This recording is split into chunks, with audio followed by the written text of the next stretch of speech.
Assalamualaikum warahmatullahi wabarakatuh. Bapak Ibu, sekarang kita berbicara tentang dakwah Islam. Dakwah artinya proses yang dilakukan untuk mewujudkan sebuah perubahan. Kalau dalam bahasa Al-Quran disebut dengan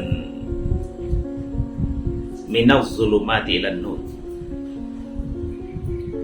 yaitu proses mengajak manusia dari kegelapan jahiliyah kepada cahaya Islam yang terang benderang.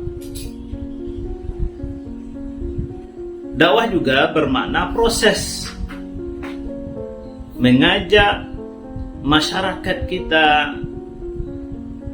dari yang tidak paham Islam, kemudian mereka memahami ajaran Islam dan kemudian mengamalkan ajaran Islam dalam kehidupannya sehari-hari. Proses itulah yang disebut dengan dakwah, mengajak, menyeru, memanggil. Dalam Islam, untuk mengajak, memanggil, membawa masyarakat ke jalan Islam itu juga dibimbing oleh Allah SWT. Ya, kita harus mengikuti arahan Allah dan Rasul. Dakwah itu mesti dilaksanakan dengan sebaik-baiknya,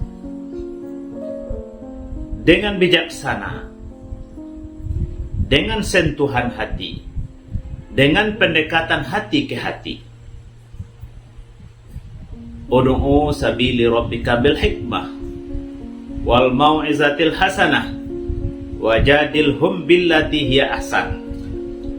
Itu kalau bahasa Al-Quran. Jadi berdakwahlah kita, ajaklah manusia ini ke jalan Allah Subhanahu wa taala dengan hikmah, penuh bijaksana. Kemudian dengan pelajaran-pelajaran yang baik. Dan begitu juga kalau berdialog, kalau berdebat, berdebatlah dengan cara yang baik juga. Hati yang lapang, pikiran yang luas, tidak menyalahkan, tidak menuduh, tidak memvonis, tidak menjelek-jelekan, apalagi menghina dan sebagainya. Jadi dakwah ini sebenarnya sebuah seni yang tidak mudah juga. Ya. Sudah kita lakukan berdasarkan upaya-upaya kemanusiaan kita dengan berbagai cara.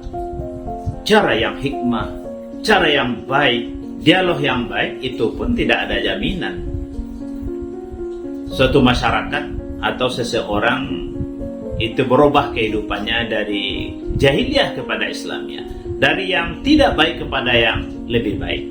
Ya, karena ada faktor hidayah dari Allah SWT.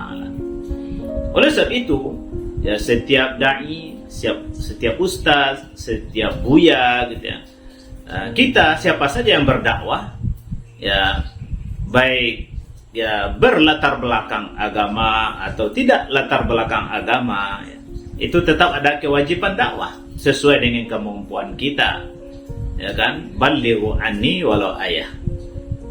Ya, tetap dakwah ini akan sukses, dakwah ini akan berjalan baik dan berkesan, membawa perubahan kepada masyarakat, ya, setelah upaya usaha yang maksimal dari kita, kemudian ditentukan oleh faktor hidayah dari Allah SWT. Oleh sebab itu, para penyeru dakwah, para dai, para ustaz, para buya, para kiai harus menempatkan yang pertama dalam dirinya itu adalah berdakwah mukhlishina lahuddin. Berdakwah hanya karena Allah semata. Bersandar kepada Allah SWT. Bersandar kepada Allah Subhanahu wa taala. Kemudian dengan tujuan mencari redha Allah Subhanahu wa taala. Ya kan?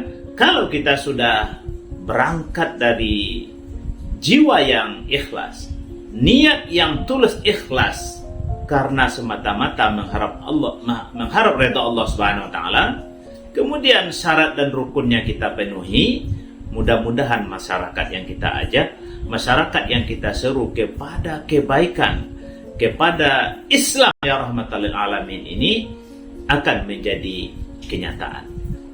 Assalamualaikum warahmatullahi wabarakatuh.